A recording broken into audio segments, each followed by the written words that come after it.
Happy Friday, faithful listeners. It is Jen here with P40ministries.com, and I am bringing you a brand new episode from Genesis chapter 19, and we are going to finish out the story of the destruction of Sodom and Gomorrah.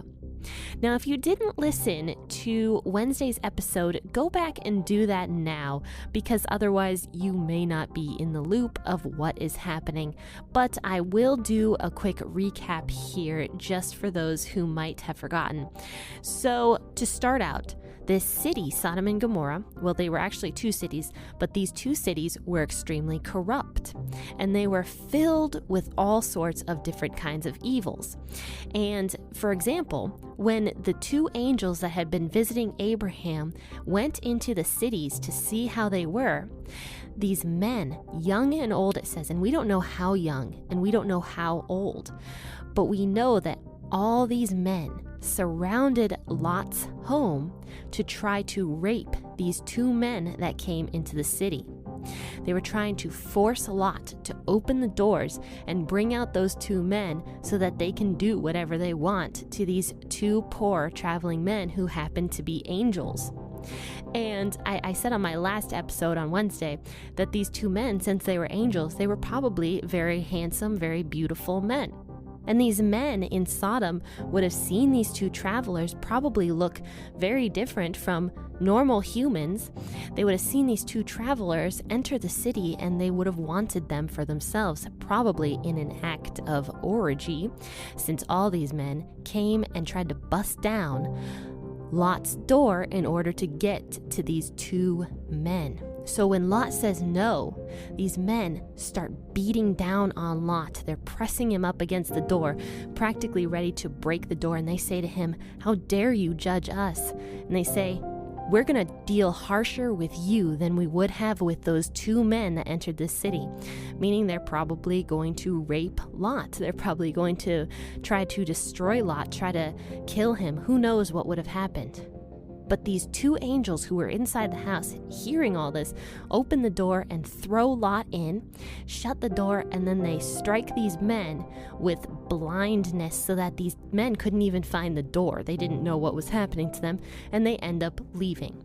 So now these angels know the level of depravity that is happening within this city, because these men had absolutely zero right to come to somebody's home and demand that they rape two innocent travelers just trying to pass through the city. You know, we hear stories of rape nowadays, and we can't stand that. We can't stand when we hear about a man who uses his power to rape a woman or uses his social standing to rape women. We can't stand that, but we get so angry at God for destroying people like in Sodom and Gomorrah for stories like this. But yet we can't stand it nowadays.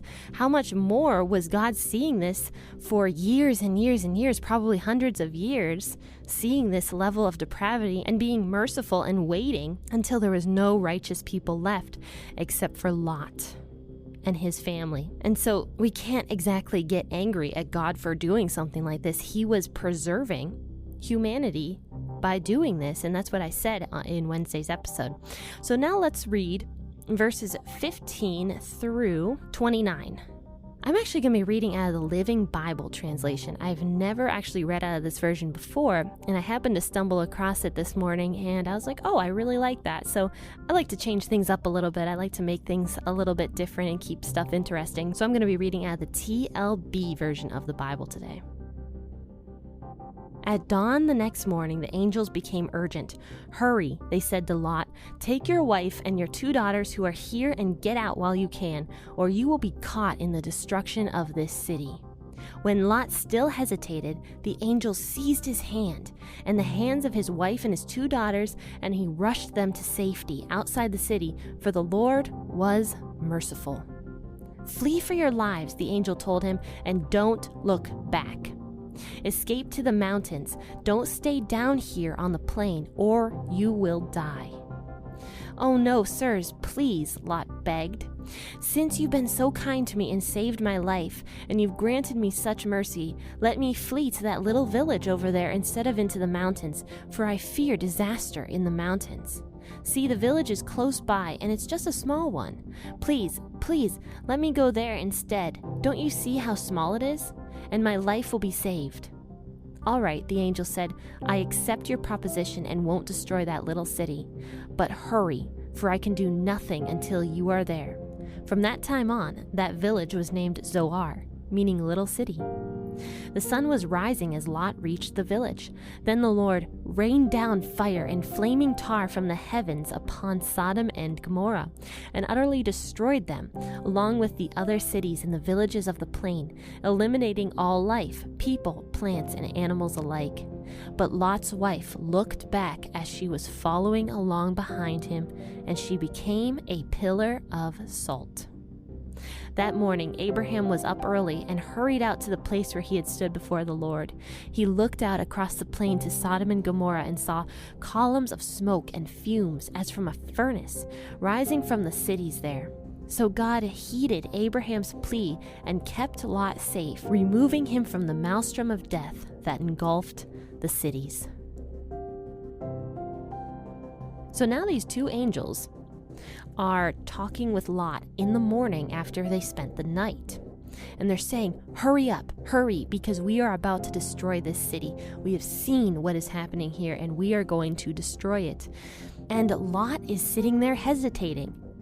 I don't know if his faith was weak. I don't know if he didn't believe that these angels were telling the truth.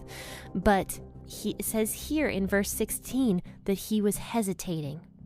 And the angels end up seizing his hand, so they take his hand and they basically drag him, his wife, and the daughters out of the city. And it says in verse 16, "Because the Lord was merciful." So Lot, in his lack of faith, is not believing what the angels are saying, or he doesn't want to leave the city. He likes it there. But the Lord is being merciful to him, probably for the sake of Abraham, honestly, because this was Abraham's nephew who he was very concerned about during all of this. So God is being merciful to Lot and to Lot's family, and Lot is still hesitating. And the angels pull him outside the city and they say, "Flee for your lives, so get out of here." The angels told him, and he says, "Don't look back. Escape to the mountains. Don't stay down here in the plains or you will die." So this was clearly a valley that they were in right now. And many people don't know where Sodom and Gomorrah was. Some archaeologists believe that they did find Sodom, but others claim that they're not so sure. So we're still not 100% sure where Sodom and Gomorrah were located, but many people speculate since that it was around the Jordan River. And others speculate that it was in southern Syria, which borders Canaan at that time. So the angels say to Lot, "Flee to the mountains, otherwise you will die, and don't look back." And Lot says, "No, please, since you've been so kind to me and saved my life, and you've granted me mercy, let me flee to that little village over there." So he's pointing to a little village, and he's like, "Let me go there, because I'm scared to live in the mountains. I'm afraid that disaster is going to be upon me in the mountains," is what he's saying. So he doesn't even trust that God has his back, even though God had just saved him from a burning city, or a city that God was just about to destroy. He doesn't believe that God is going to continue to protect him. His faith is very, very weak, and he wants that city lifestyle. He must have enjoyed the city, because he went from living in the plains to moving his tent into the city and actually having a home in the city, which is what I talked about on Wednesday. So he liked that city life, and he continues to like that city life. And he says, "Please let me go into the village instead. I fear for my life if I go into the mountains." And he says, "My life will be saved if I'm allowed to live in that village." And the angels were saying, "Okay, fine. We accept your proposal, and we aren't going to destroy that little city." And he says, "But hurry and get there, because disaster is about to strike." And the little city ends up being named Zoar, which means little city. The sun is rising as Lot is reaching this little village. So this was all through the night, and the sun starts to rise. And the Lord, it says in verse 24, starts raining down this fire and this brimstone. And this version says the flaming tar from heaven upon Sodom and Gomorrah. And he utterly destroyed them, it says. He eliminated all the life. So it's possible that this sulfur that God was raining down from the heavens, you can't breathe in sulfur, it'll kill you. And when I did my geology class, I learned a lot about volcanoes. And to me, this sounds like a volcanic eruption. And many people also believe that, which is why a lot of people believe that this city was located in Syria, southern Syria, which has a lot of volcanic activity. And other people believe that that's not true. They believe it's still located in the south of the Jordan River. But it's possible that there was volcanic activity in that area, because it did say that they were in a mountainous region, because they were in the plains, and they tell Lot to escape into the mountains. So it's possible that one of those mountains was a volcano. That's personally what I believe. I did a little bit of research on this area, but it's hard to tell because this was thousands and thousands of years ago, so we don't know how the earth looked back then. It could be vastly different.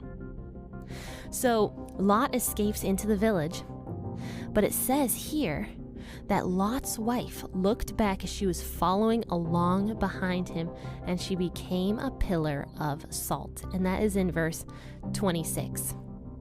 Now, many people believe that when she looked behind her, God literally struck her and turned her into a pillar of salt. But there is another explanation to this. It's possible that she got burned up. She was tarrying behind, it says. So she was looking back, longing to still live in this city, upset that this was happening. She's way behind Lot and the two daughters, because it says here that she was following along behind him. So many people believe that she was so far behind Lot and the two daughters that she got burned up along with the city because she was taking her time.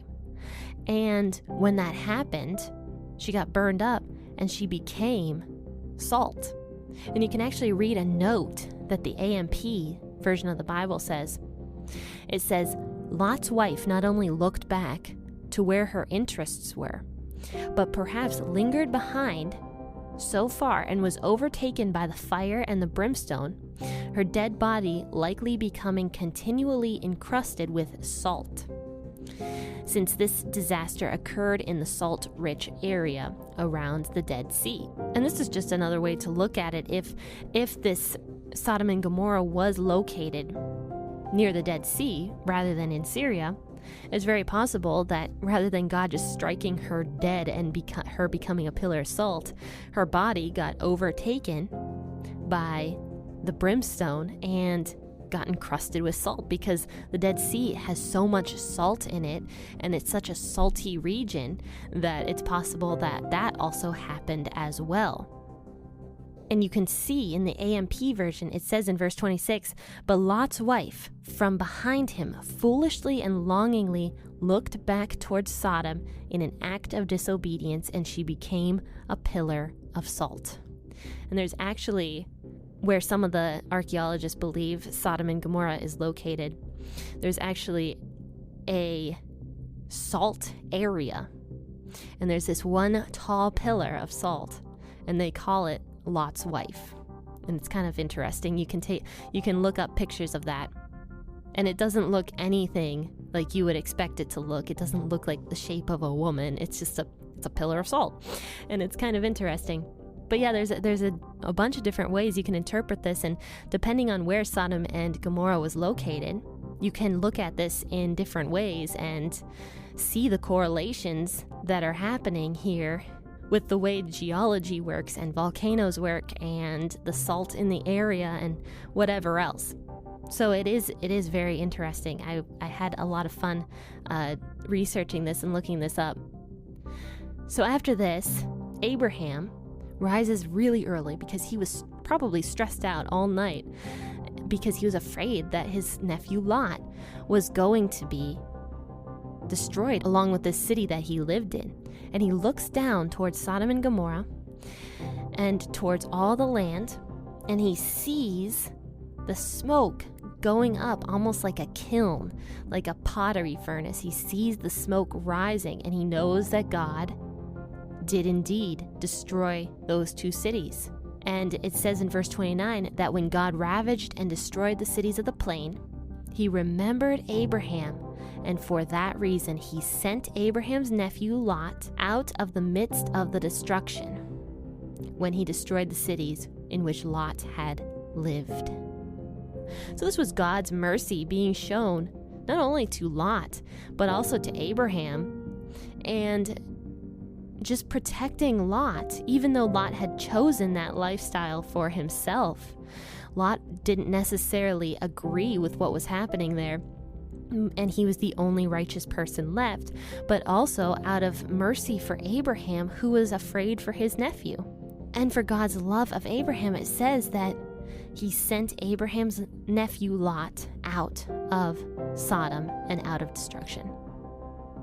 This is more of just God's love being shown and protecting people who love him and who are righteous and who want to follow what he says. This is God being merciful. He's always merciful. He gives many, many chances. And they do say that the cities of Sodom and Gomorrah probably were around 700 years old by the time God destroyed them. So this is 700 years in the making. This is not just 50 years that, we think of. No, this was a long, long time that these cities were just becoming more and more and more corrupt, to the point where men are trying to beat each other down and rape each other in the streets and do all sorts of murderous intent and selfish ambition and all sorts of horrible sins to each other. And like I said, we don't even know the level of depravity. We have a very small picture of what it says in Genesis, the beginning of Genesis chapter 19, but we don't know how far this went. And I'm sure that if we did, we would be appalled, just as God was, because we are appalled nowadays when similar things happen.